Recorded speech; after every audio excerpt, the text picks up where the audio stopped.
Hi friends, today we'll talk about how to fix or how to solve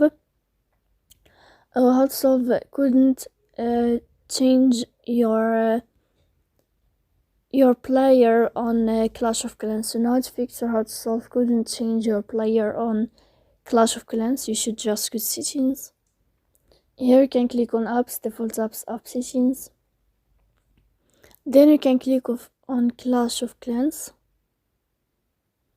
After that you can click on first app and you can click OK. Here we'll enter to the window of storage.